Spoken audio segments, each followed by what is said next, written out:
Today we're talking about yoga props.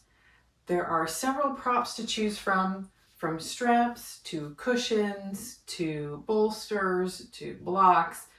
You may or may not choose to use them in your yoga practice. So today I'm going to talk about in certain cases where you may want to use them, and it'll help you decide which ones to try out. But with everything in yoga, it's about how it feels.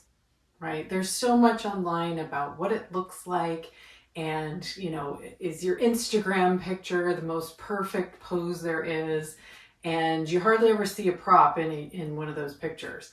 Well, real yoga isn't about what it looks like. That's gymnastics, right? Nothing against gymnastics, but the perfect pose with bones lined up with specific bones, and something's parallel to something and not parallel to something else. That is the type of alignment that leads to injury, and it's not real yoga. Real yoga is the feeling and how the poses not only affect the body, but when you get the energy moving through the body, it's the effect that it has on the mind that is most important. So let's get into it. I'll walk you through some props, and hopefully it'll help you decide what you might want to use. We'll start with a strap. So you can just look on, you can Google it, go to Amazon, look for a yoga strap. And it looks like this. It's got a little belt buckle on it. They come in all kinds of colors. And this one I've got in a loop because that is most often how I use it. I've been doing yoga for over 20 years. A strap is not just for beginners. You may use it more in the beginning years of your yoga practice, but there are always ways to use it. If you look at things like there are certain back bends where we'll loop a strap around the foot to help us do that pose. There are some people who in a back bend can touch the back of their head to their foot. They don't need a strap. These are super flexible people. They're relatively rare. Most of us aren't made that way, meaning that our bones simply will not allow that to happen no matter how flexible we get and no matter how long we practice yoga.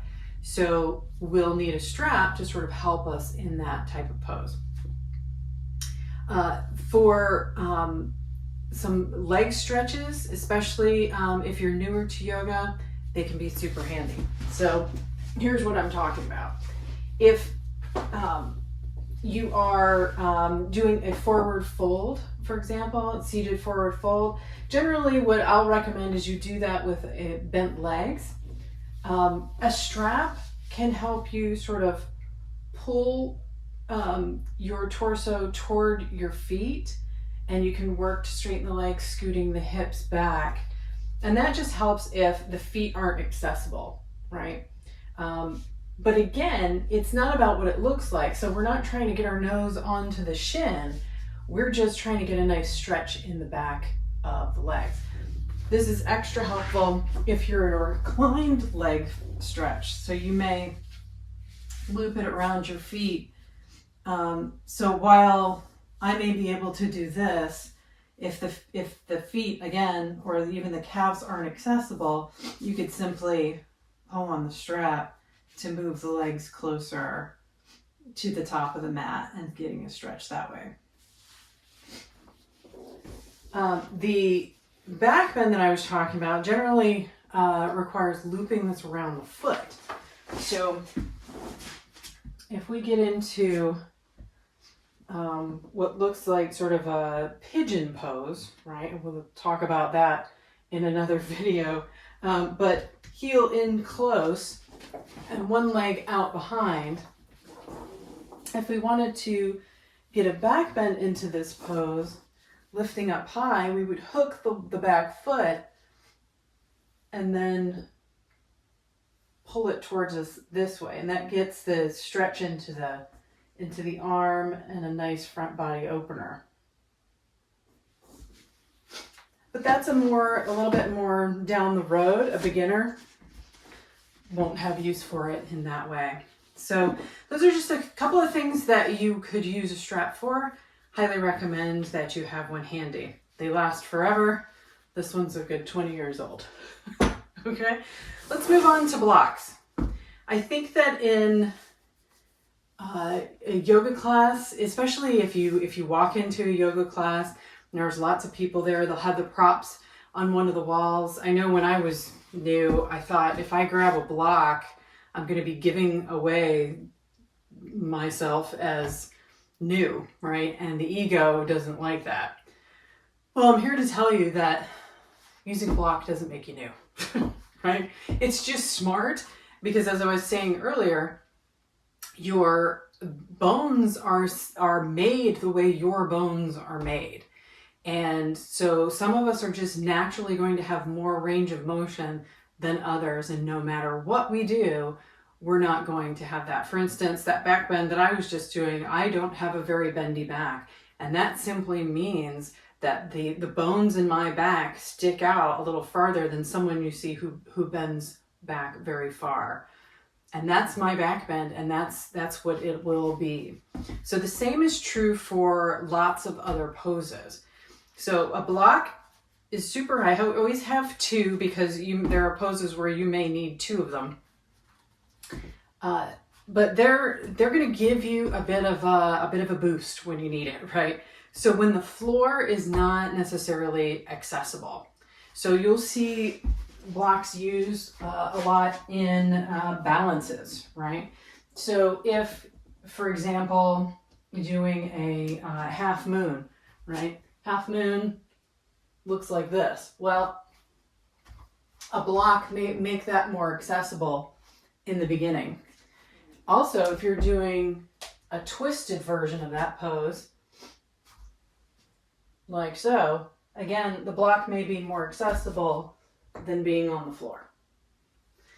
Right, so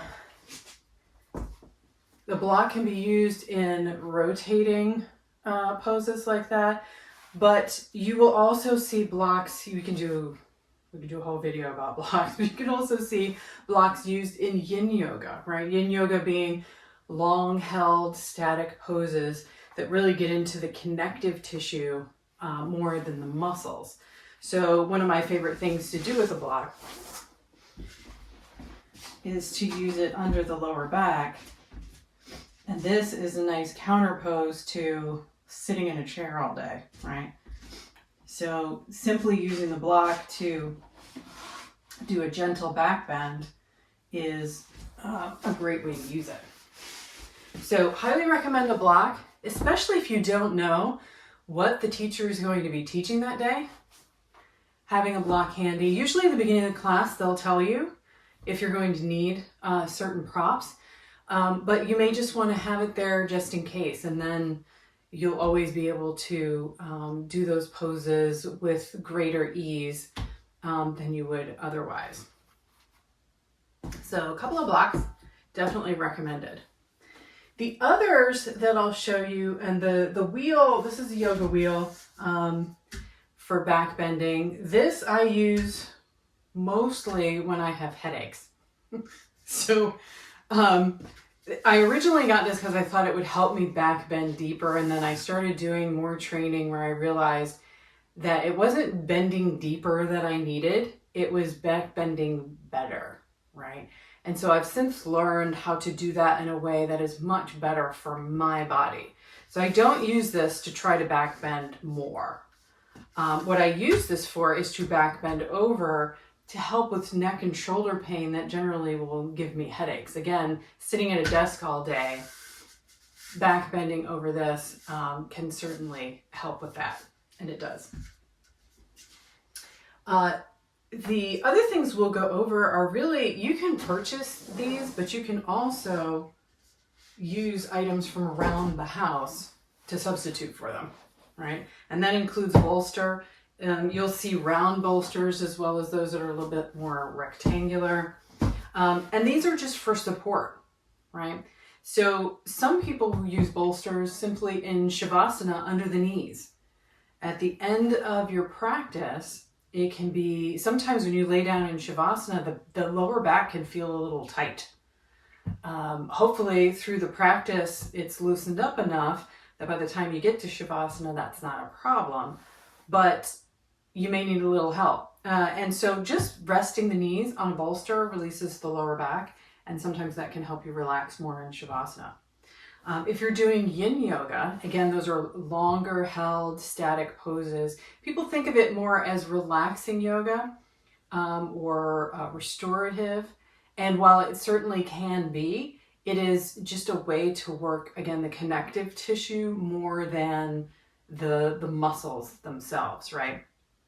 And so the connective tissue, meaning that you're lengthening and increasing range of motion by doing long held static poses. Well, sometimes you need a little support to hold a pose for a long period of time. But this is something you can use a bolster for relatively frequently. You could also use a block for it. So say you're in a reclined twist. Your teacher has asked you to twist with your knees in one direction. Well, maybe you want to try a straight leg and pulling one knee over. But that's not feeling very good because it's a little too much. But you want to keep your leg straightened out. So you may use a block or a bolster to hold that knee up, right? And that just gives you the pose that you want, but you're supported so that you're not causing any strain in the lower back or any other part. So in Shavasana, as I was talking about, once you get to that part of practice, laying with the bolster under the knees can be very nice, right? The bolster also can be used in sort of supported twists, reclined twists on the front. So it's sometimes in restorative classes, they may have you do something like this where you're resting on the bolster, right? So there's lots of different ways to use the bolster, but it's for support. You use it the way that it feels good. And that's true for a lot of the props. There's no right and wrong. It's you use it the way that it feels good for you. Next, we'll get into some cushions. And again, this is about support. So you can get a meditation cushion, but before you do, I highly recommend that you kind of figure out what height of cushion you want. Getting a meditation cushion doesn't mean that you meditate every single day, although I highly recommend it. But if you don't, you still might want something to sit on simply at the beginning and the end of the yoga practice. Would you take these with you to a class in person? Maybe not. But having them around the house for when you're practicing at home can be great. So for instance, this one is pretty hefty. And why would you want a higher yoga cushion or meditation cushion versus a lower? Well, that depends on your hips.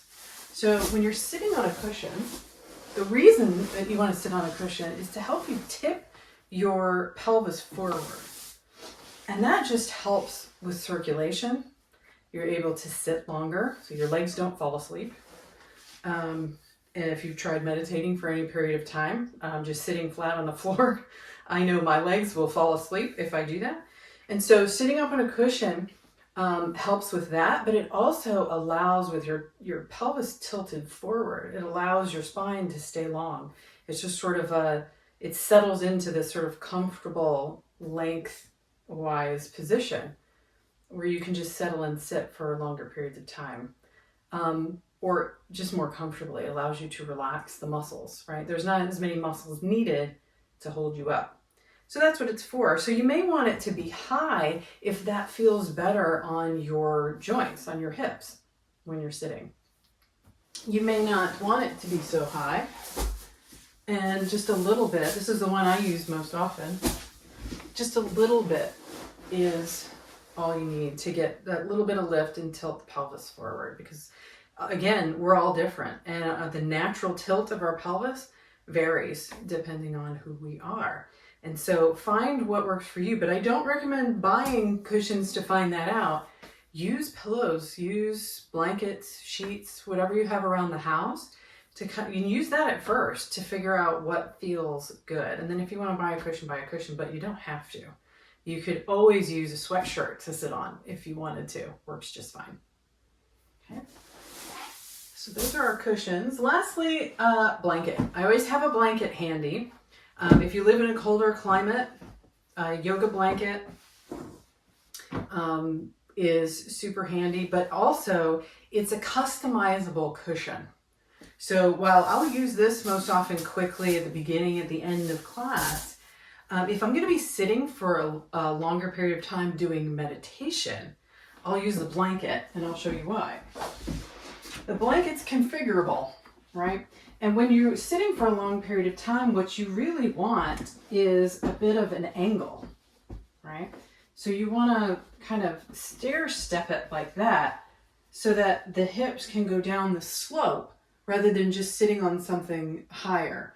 And this is especially important if either one of those options, you try that and it just doesn't quite feel good. So if you make whatever you're using as your cushion a little higher at the back than it is at the front, that allows the pelvis to just sort of tilt forward down that slope, right? Also, not just for sitting in meditation or at the beginning and end of the class, also good for forward folds, right? So say we're back in this position and the teacher will always tell you, start with the legs bent and tilt the pelvis forward, which is not always easy to do if you don't have a little help, right? And you want to keep the spine long. You don't want to round this, and this is why we tell you to tilt the pelvis forward. Because when you do this, the pelvis stays upright or is tilted back. And that is what can cause strain in the back, because now you're pulling on the lower back. So you always want your spine, you'll hear the term flat back, that's what we're talking about. You want a long spine, not rounded, right? So long. If you need to bend the knees to make that happen, again, that's keeping the pelvis tilted forward. The top of the hip points are closer to the thigh. And having a cushion underneath you can help you tilt forward so that you can get a nice stretch in the knees and keep the back long at the same time. So those are yoga prop basics. We can talk more about them. We can show more poses for sure. If that's what you're interested in, be sure to let me know in the comments. Otherwise, that is it for now. Thank you for joining me. Namaste and aloha.